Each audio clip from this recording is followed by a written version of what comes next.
Hey everyone, just wanted to make a quick video real quick just about my history of playing mouthpieces and the different mouthpieces that I've played, just because I'm bored and why not?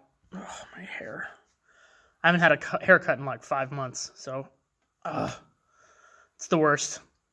Anyway, so these are all the mouthpieces that I think I've ever played that at least I can remember. I'll start on alto and then I'll move to the ones I've done for tenor. So I started off playing a Yamaha 4C, obviously. It's the one that everyone starts on. And I had that mouthpiece since I was 11. And I still have it. I just obviously don't play it anymore. But I still have that mouthpiece. And I played that for 5th, 6th, 7th, 8th, and like half of 9th grade. So like 4.5 years. And then I got my classical mouthpiece that I still have today, which is a Selmer S80C double star. So a little bit more of a wider tip opening than a normal C star. I got it for Christmas of my freshman year of high school, which was 2011? Yeah. So Christmas 2011, I got that mouthpiece. Then my first jazz mouthpiece, which was a horrible first jazz mouthpiece, was a vintage Brillhart Level Air, the same one that David Sanborn played on his like really early recordings. Terrible first jazz mouthpiece. Awful. It was a great mouthpiece, but it's really bad for a beginner. But that was my first jazz mouthpiece anyway. Then I moved from that. I moved to a modern Dukoff that I bought off the internet, which was probably not a very good one either. But I was really into David Sanborn, so I got that. I played that in high school.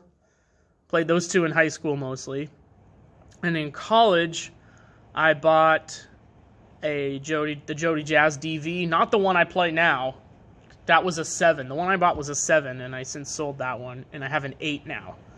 But I played that Jody Jazz DV7 for almost all of college. That was a really good... Those are really great mouthpieces, obviously, because I play them all the time for all my horns and stuff. I also had a Jody Jazz Hard Rubber for a little while. I played that on my senior recital in college. I didn't really love that mouthpiece. It sounded too dark. It was too dark for me. I have a habit of blowing a very large column of air, and it tends to sound really dark, so I need something to brighten up my sound, or I'm just going to sound too foofy and stuffy, at least for my taste anyway. So I sold the DV7. And then I had a D'Addario Select Jazz mouthpiece for alto for a long time. Not a long time, for maybe a year. That was a really good mouthpiece too. I just wasn't like in love with it, so I sold that one too. But that one's a really good mouthpiece. That one was a 7, I think. And then last year, I bought a Vandoran V16 S Plus that I'm absolutely in love with. By far the best, like, hard rubber, straight-ahead jazz mouthpiece I've ever played. It's awesome. And I will probably never have another straight-ahead jazz mouthpiece ever. I love that thing. It's a V16, it's a 9 opening, and it's a small chamber.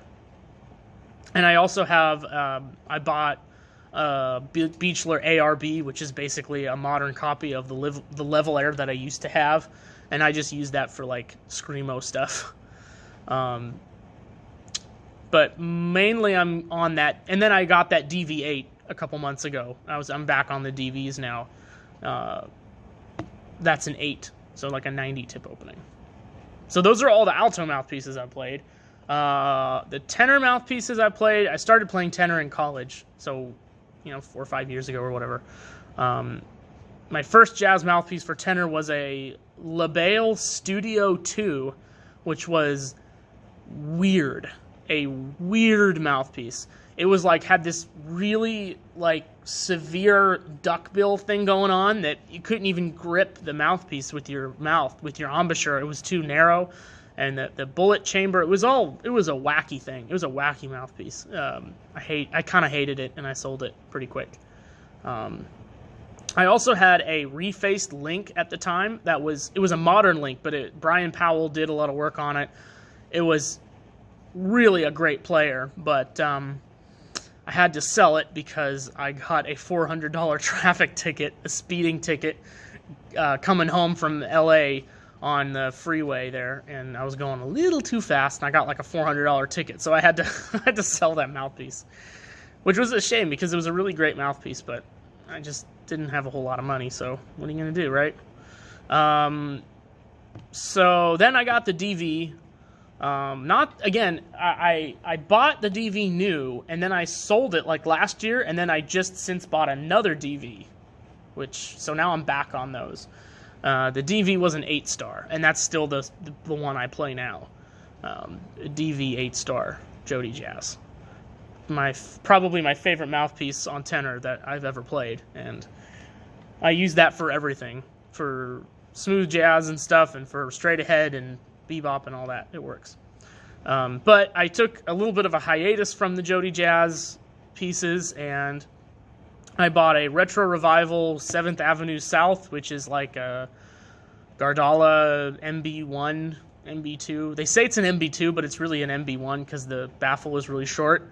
That mouthpiece was played really, really great, but it kind of sounds dead to me on recording. Plus, it doesn't do that like breakaway spread tone Sanborn thing. It won't do it at all, so I can't play that mouthpiece because I want to be able to do that when I can. Then after that, I still have that mouthpiece. And then after that, I bought a Theowani Durga because I tried one that my old teacher had, and he wouldn't sell me that one, but I found another one online, and I bought that one. That one's too bright for me. I played it for about maybe 4 months consistently, but it was too loud, too bright. It doesn't have enough bottom in it for me. Then I moved to the Theowani Gaia, which I still have one of those too. That one is kind of the opposite. It's a little bit too dark for me, and it's not quite flexible enough. The Theos aren't as flexible for me as the Jody Jazz mouthpieces are. And then after I was done with the Gaia, then I bought another DV, and then that's the one I'm probably going to play forever. I don't think I'm going to move mouthpieces again. The reason I moved from the DVs is because I thought that they were making me go really, really sharp in the high register, but I think it was just me because I suck. And I like everything else about the way the mouthpiece sounds and the flexibility of it, so I just keep it, and I just work around that. I think it does have a little bit of a tendency to get sharp in the high register, but you can bring it down and compensate for that, and the benefits of that mouthpiece for me, the flexibility and the playability and just the overall sound of it is worth it to, just have to compensate a little bit for the intonation. And I also have a couple classical mouthpieces on tenor that I don't know where they are anymore. I lost them because I haven't played classical tenor in like forever. So anyway, those are all the mouthpieces I've ever played in my life. The ones I still have are the V16 Vandoran, the ARB, and the DV for Alto. Oh, right. I have a Drake Studio mouthpiece for Alto also that I kind of hate because I think the table isn't flat on it. I probably should go get that worked on because I don't really like it and I don't play it anymore. But I have it. So, okay. For Alto, I have currently Vandoran V16, the ARB, the Jody Jazz, which is the one I play most of the time, and the Studio Drake hard rubber, or resin, or whatever those things are. And then on tenor, what I currently have is I still have the Gardala Retro Revival thing. I still have the Durga. I still have the Gaia. And I play the DV most of the time. And I also have a CE Wins MB1 copy, but it plays more like a Link, and I don't really think I'll ever play it, but it plays pretty cool. But I don't think I'll ever play it. So those are all the mouthpieces that I have. And so comment down below what mouthpiece you guys are playing on, and if you'd like me to do individual reviews on some of them. So see you in the next one. Bye-bye.